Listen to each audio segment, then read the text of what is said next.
Hello, beautiful beings. It's Andrea Foulkes here on the night before the eclipse.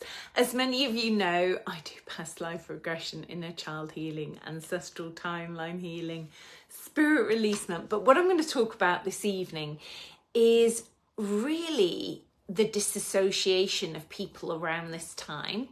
And so we really want to call all the fragments of our soul back in at this time. And I think we can get very distracted about being like a galactic cosmic being rather than actually appreciating we're in a physical body on planet Earth right now. And I see a lot of disassociation happening with people. And I also made a post today, which I think is quite significant, because in my 23 years doing this, whenever I work with clients, one of the most important things to do is to remember to work with all the names you've gone by. Sometimes it doesn't come up, but most of the time it's really important if I sense that you've been known by different names. If you want to heal the inner child, you're going to have to connect with all these different names that you've gone by, because in your process to try and heal yourself when you don't have knowledge how to heal yourself, often what you'll do is you'll disassociate from yourself and go, you know what, I need to change my name. I'm going to call myself a different name. And in the short term, when you do that, it helps you to move forward, let's say, in life. But it's a false economy when you're going to have to do the shadow work and the inner healing work. So eventually you have to go back and address all these parts of you that you've disassociated from and call different names to call them back into you. So this is why it's very important that we work with all the names you've gone by, because otherwise you're disassociating and you're creating alter personalities that you're sort of leaving behind. But you can't really leave them behind, because to do emotional inner healing, you've got to address those parts of you. So although you may have changed your names, you're going to have to address them. So I just thought I'd cover that. And with this eclipse energy right now, where I live in Glastonbury, you know, with a view of the tour, if you know me, it's been really windy, but windy in the oddest way, like winds coming in from directions it doesn't normally come from. And I know some people are saying CERN's been turned on and all kinds of things. But what I'm seeing is it's really just about being grounded, being super grounded, doing this inner work. You know, our past lives really matter. You know, like I had a client the other day. In fact, he's happy to share some of his story. So let me just read a bit of his story. He just wrote a little bit about his own story himself, and he just messaged me and said, yeah, sure, you can share it. So this is what he said about a session that I did with him the other week.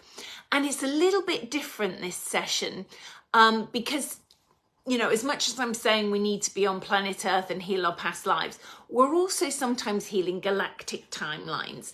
And the interesting thing with this client was I've worked with him on Skype. So this is the first time I saw him in person in London, and we did a regression.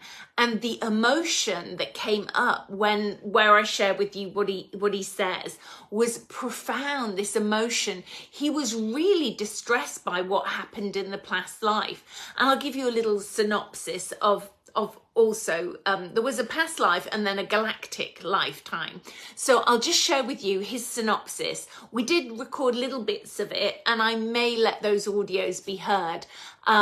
Usually people aren't open to letting me do that, but this is his synopsis of a part of his session. Of course, remember, sessions are 2 hours. This is part of his session.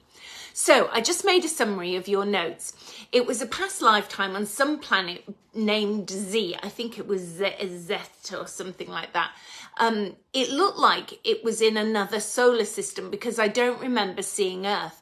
There was some terrible advanced sonic weapons used, and I think that's how I died. I got the impression other settlements and colonies had been wiped out with these sonic weapons too. I'm not sure what race this was. I could only see a strange bodysuit. The weapons left a horrible ringing noise. And as I was regressing him, he was like, oh my God, my ears, the noise is killing us. It's, you know, he was really crying and distressed. There was something about the other life connected to the geneticists in Atlantis, but that's a bit fuzzy. But it seems to be a more villainous lifetime, is what he said. This is his own reflection on his regression. Something about creating chimeras and interfering with races. He had a lot of guilt about what had happened in these other timelines, and he had a lot of grief that I had to assist him in releasing about this galactic timeline where they'd all been killed by the terrible noise. And he was so distressed that this had killed the whole civilization. You know, so I had to say, this lifetime's not happening anymore. You can't be responsible. It's not your responsibility. Let go of the grief. Where's it stored in your body? Let's release that. And then he moved on to another lifetime, which was quite interesting with this other lifetime. So let's just go back to what he says. Oh, and then he said there was something about sonic weapons being developed again on Earth, but they're much weaker today. So he was talking about what he experienced in that lifetime with the sonic weapons, and then feeling like they're recreating that in some ways here, but a much weaker version of it. Then he had another lifetime, which he says, finally, there was another lifetime as a fresco painter in Florence in the 1300s to 1400s. And I think it was my sister. That what he meant was it was his sister in this lifetime. Now I do remember this. It's terrible because I've worked for 23 years doing this. I tend to not remember clients. I sort of remember bits of people's, but I just don't have the mental capacity to remember every session I've ever done. So anyway, he says he thought it was his sister in this lifetime working under me as an assistant, as even though she was a superior artist. So I can remember this lifetime and him saying, you know, I'm this amazing painter. But what he said was, if I don't like the people, I send my assistant to do the art for them. And I was a bit perplexed by this, because as the lifetime went on, he admitted that his assistant was a better artist and painter than him. I said, so if you don't like the clients, why would you, and you don't want to work with them, you send your assistant? But in truth, she's the better artist, but you obviously take the credit for it. They don't know it was him. I think it's a little Machiavellian thing. He got a bit of a thrill out of the fact that they didn't know that it wasn't his work, and he's taking the credit for his work. But he then does start to say, it was my sister in this lifetime working under me as assistant, as even though she was a superior artist, I got the credit for her craftsmanship. I guess I owe her one now. Anyway, thanks to Regression, it's helped me unpack some stuff. Now, in this thing, as he was being the fresco artist, he felt a lot of, he started as he got older in that lifetime, and she worked under him for many years. He started to feel really guilty that she was really humble and she wasn't angry. The thing I think that upset him the most was that she wasn't angry about working under him. She was quite humble, and I think he wanted her to be offended, but she never was. And he did say he felt that that was his sister in this lifetime. And he had a great fondness for her in that lifetime. And it had consumed him with some guilt. So, of course, the guilt's probably drawn him why he would incarnate into a family dynamic where she'd perhaps be his sister in this lifetime. So he could balance out that karmic energy of guilt and shame of feeling like he owed her something. So can you see how the lifetimes work? And then another client I had this week, which I really, really loved working with her. I've got to pull my memory back to talk about this one. You know, she's housebound, and, you know, her knees are in agony. She couldn't move, and her hands hurt as well. And so we looked at, you know, what was that due to? And of course, she's had some very traumatic experience as a child in this lifetime.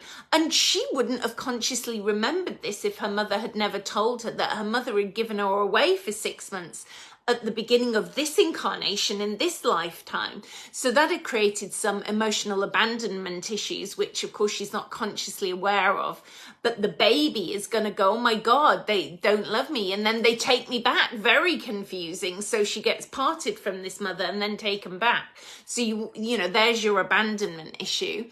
But why is the pain of all this emotion stored in her knees and it was in her hands a lot? And then she'd had trauma later in this lifetime, very, very sadly. She'd had a son who died when he was 17, you know, back in 2017. And so, you know, the grief of that and the absolute heartache, but all this had stored in her knees. Now, why had it stored in her knees? Well, trauma always goes where there's a weakened cell memory. Always goes where a weakened cell memory. So what I saw was in a past life, she'd been a deckhand on a ship and she'd slipped and had an accident and it'd taken her legs off at her knees. So the trauma of that, you know, meant that the emotion always stores where there's a weakened cell memory in your body. So it's always oscillating around your body looking for where there's a weakened cell memory. Where's there a weakened cell memory?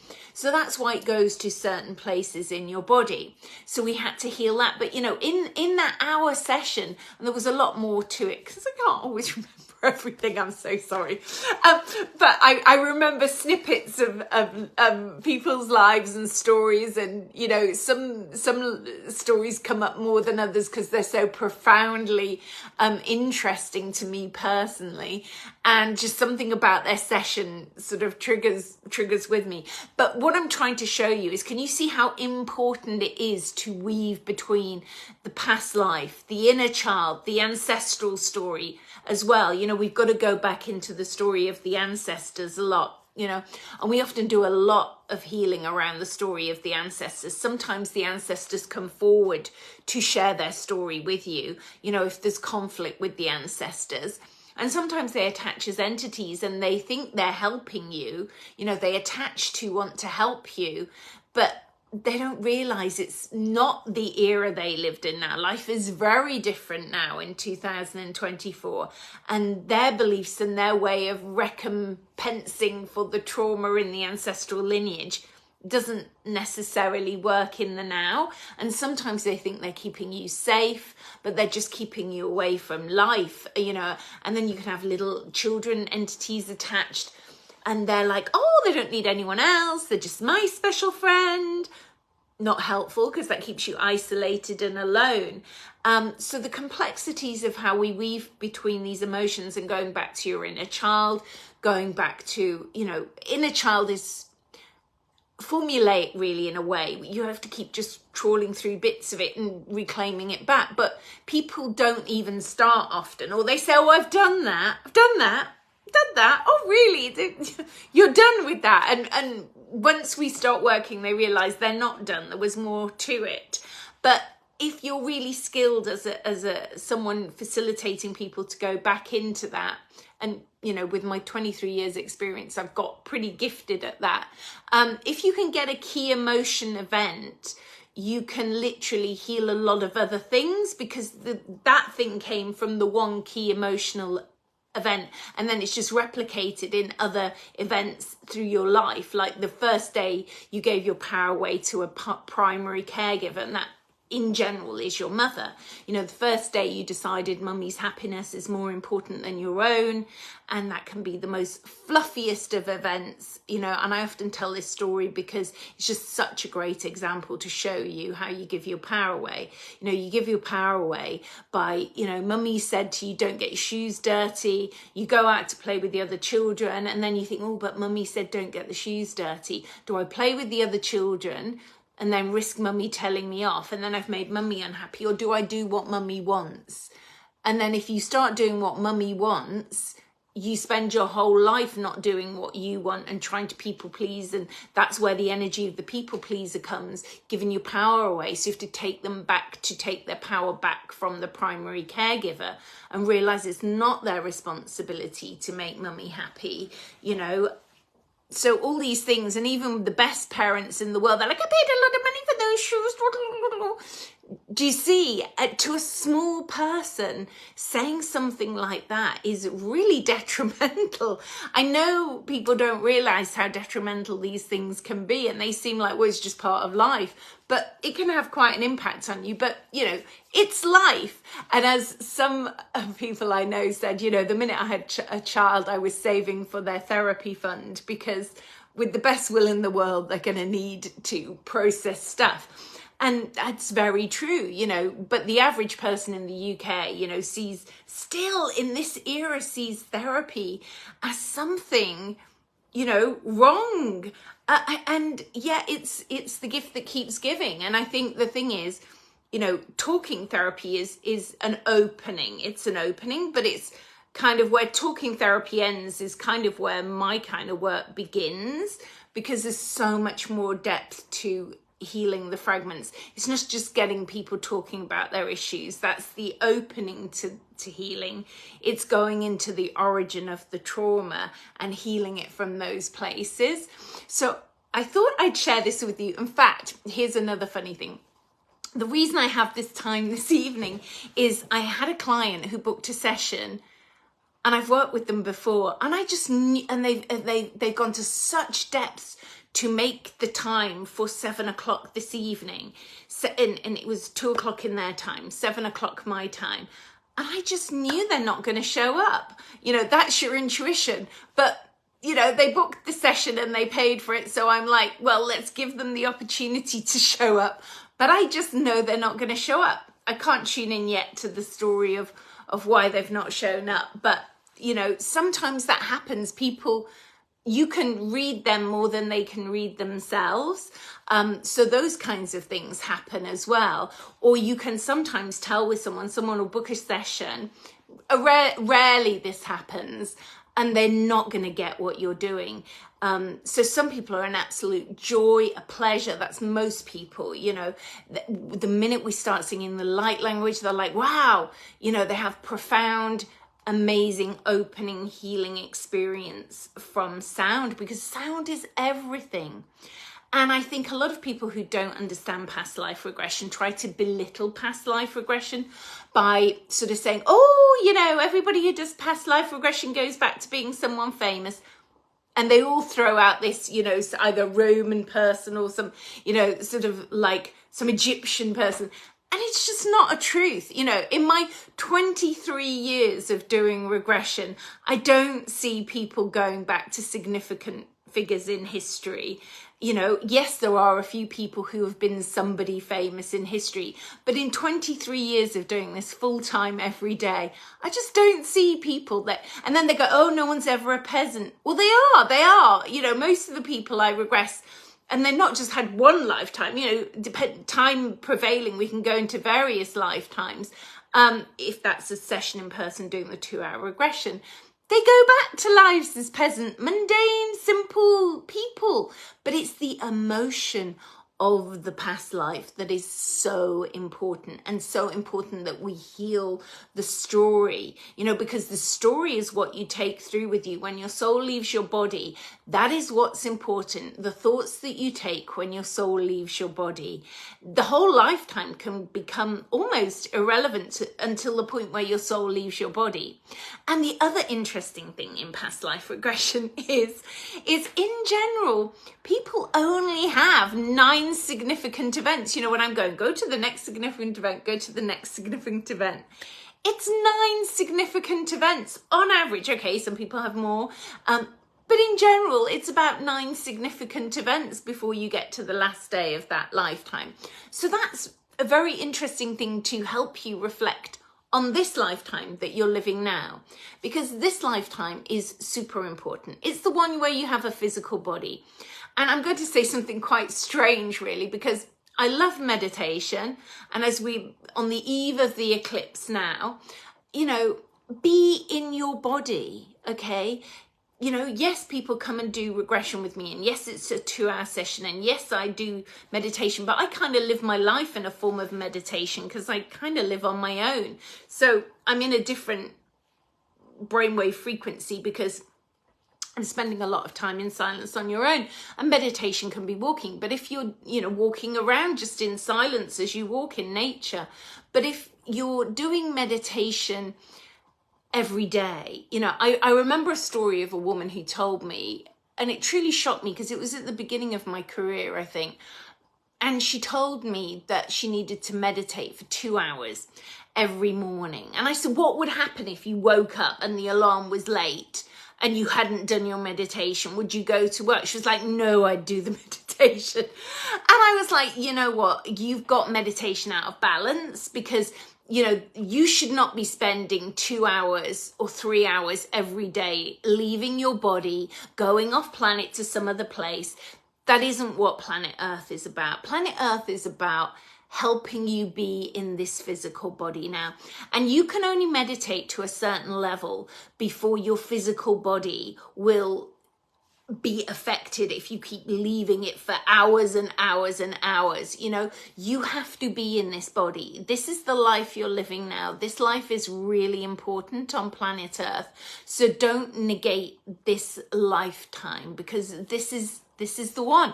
I'm just going to look, if anybody has a question, I'm just going to have a little look and see if anybody's got any comments, if you just want to say something. Oh, hi Deanne, she's saying she's loving this session. God, was it back in 2014 she did a session? Wow. Let me see. Hi Joe, hi Adele, hi Heather. I can't see any other. Hello everyone, Shelley, Christine, Chris, Gabby, Terry. Thank you all.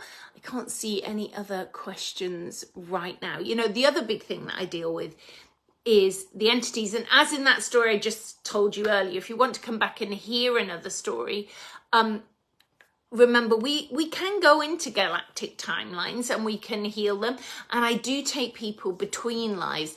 And when I take people between lives, in general, people tend to see beings that they describe, they oddly describe them all the same. They're very translucent, they're very ethereal, they're very full of love, you know, and they have their best interests at heart. But if people are not ready to receive that, people can only receive something on the level that they're at. So it really is to do with your soul, where you're at.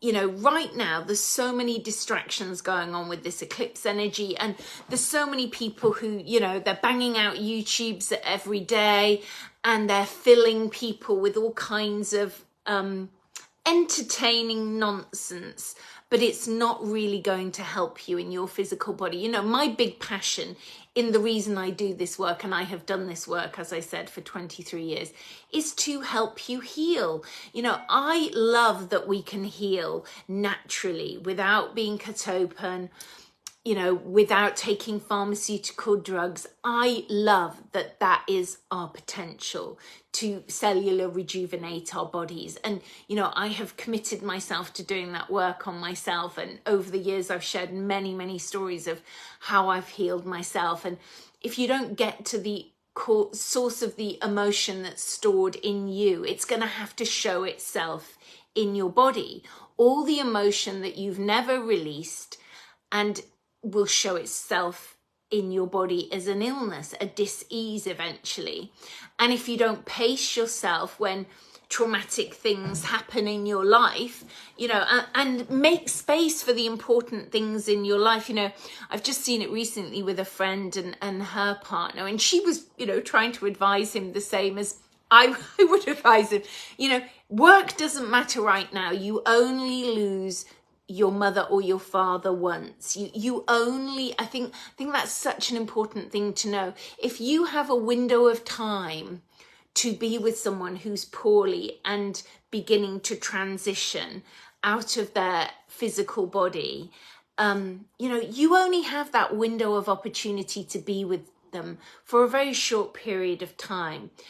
What you choose to do in those final weeks or days will live with you for the rest of your life, and you have to be okay with what you chose to do. And if you chose to go and work, that's the client trying to call me, the one that I told you should have done a session at 7, now trying to call me now, which is not the right time. So apologies for that. So really talking about losing a parent, really, you know, you must pace yourself, because I've seen so many people, you know, I drive a lot up I don't think he's going to stop calling because he obviously has got the wrong time, and this is not the time because I never do sessions after 8 p.m. in the UK, and the time for the session was 7. So anyway, I'm going to have to go and explain that. So I send you all so much love on the night of the eclipse now. So sending you so much love out into the world to just anchor your own energies into your body, you know, just to be still in yourself. I'm going to London tomorrow. I will be in the Pleiadian. It sounds like the Pleiades, but I will be in the Pleiadian listening to the lovely Lorena McKenna.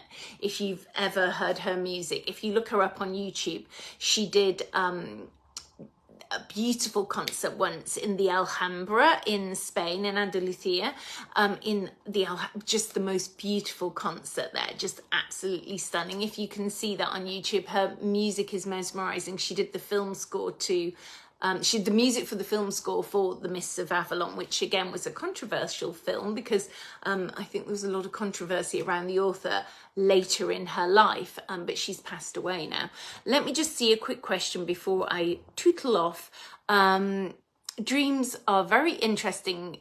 I can't read properly. I can see who it is, but I can't read it properly, especially if you write them down. Yeah.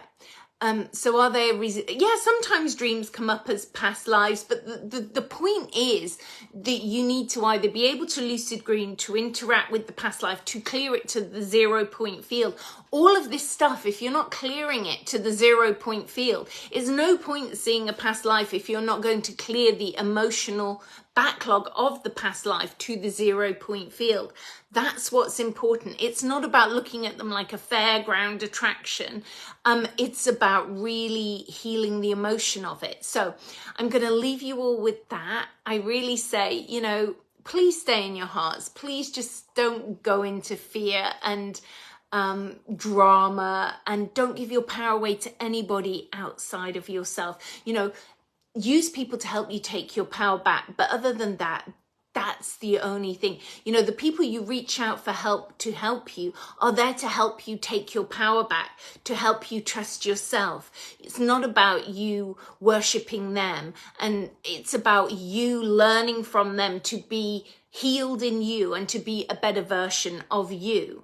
So I say that on the night of the eclipse. If you love what I do, you want to work with me online doing the emotional Akashic records, I do half an hour and an hour sessions online and then in person. I may well stay overnight tomorrow in London, and if I do, I will have a session at 9 o'clock in the morning on Tuesday morning in Richmond. If anybody wants to take that session, message me. And I send you much love and many blessings on the night before the eclipse. Thanks for listening. Much love, many blessings for now. See you all soon. Bye-bye from Glastonbury. Bye.